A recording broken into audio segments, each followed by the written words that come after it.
Baie dankie Tinus, baie dankie Ewan. Dis reg, ek sit saam met David Brook van Sport24 en ons gaan uitvind wat gebeur het hierdie naweek in die sportwêreld. Good morning. Nice to have you on Expresso. Welcome back. Good to see you again. Thank you. Now tell me, the sporting weekend this weekend was shocked with some sad news in the cricketing world. Basil D'Oliveira, a lot of the youngsters won't remember that name, but he became an iconic figure in South Africa's past and in the apartheid regime. He was born in South Africa. He was then barred from playing first-class cricket. He then he immigrated to England, landed up playing for the England national cricket team, and in 1968 he was picked for the tour the England tour to South Africa. The South African government protested that, and eventually the tour was cancelled, and that became a watershed moment and started the expulsion of South African cricket from international cricket. So he died yesterday. He was an iconic figure, you know, worldwide. He played for Worcestershire in England, and he had a stand named after him. So wherever he went in the world, he had an impact. So some very sad news, and you know, all the best to his family. And our thoughts go out to the family as well. 100%. Now, staying with cricket, it's the last day today in the South African-Australian Test. Yeah. You know, I was watching the guys exercise now, and I'm thinking I should have probably done a bit of those stretches because I was on the couch the entire day yesterday. You know, watching this enthralling test series. You know, it's so upsetting that we've only got 2 test matches, you know. So it's currently sitting at Australia need 168 runs to win on the final day at the Wanderers. You know, Jovic need to go out and support the boys, put in leave for the day. Yeah. Whatever you need to do, get down to the ground because it's going to be a tough day for South Africa. We need 7 wickets. Yesterday, Ponting and Khawaja were looking really good, and Imran Tahir, who's the new fan favourite, he's they love him, he's a character. I mean, I met him earlier in the year, and he is just such an exciting character. And he's great for the game, and he took a wicket late yesterday, which means that we're in a decent position. If Australia do win this, you know, they would have chased down 310 runs. It would be one of the best run chases in the history of cricket.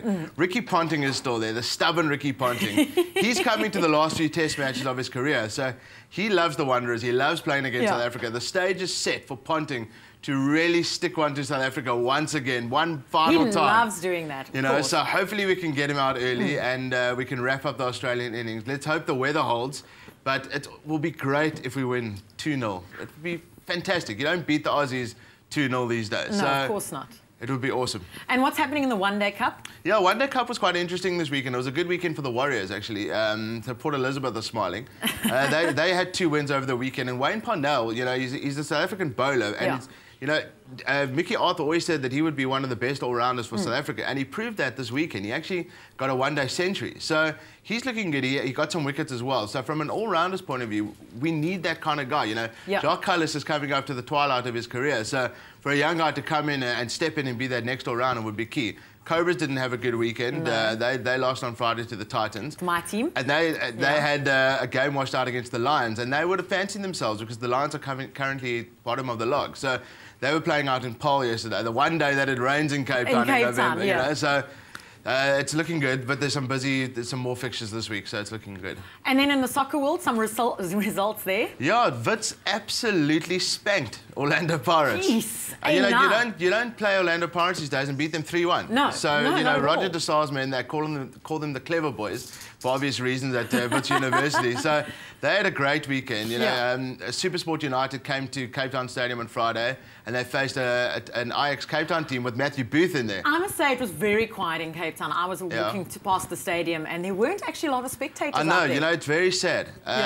You know, last season they did a few of those double headers, and those seem to work. But it seems that when Orlando Pirates and Kaizer Chiefs are in town, then there's a packed stadium. But when Ajax Cape Town play, they struggle to get more than 10 to 15,000 people at Cape Town Stadium. And when you've got a stadium that fills 60,000, you know, when you've only got 10, it really looks empty, you know. So if I was them, I'd position them where the cameras are filming and just make sure that the one stand is full. Put all the crowds you know, together, and create a bit of sound around the stadium. Yeah. But, you know, Matthew Booth is a new signing. He was on the show here a few months ago. That's right. So and he kept it very hush. Yeah, he said there's a big news. Exactly, and he was, you know, he was basing himself in Cape Town. He was looking for that signing for Ajax, and they finally did sign him. It proved, you know, beneficial to them because they held out SuperSport United, who are leading the log. So Matthew Booth, welcome to Cape Town. Welcome to Cape Town. Welcome back, because he used to play. Exactly, welcome back. And then international football. But, well, over in England, you know, Man United had a win this weekend, but big game yesterday.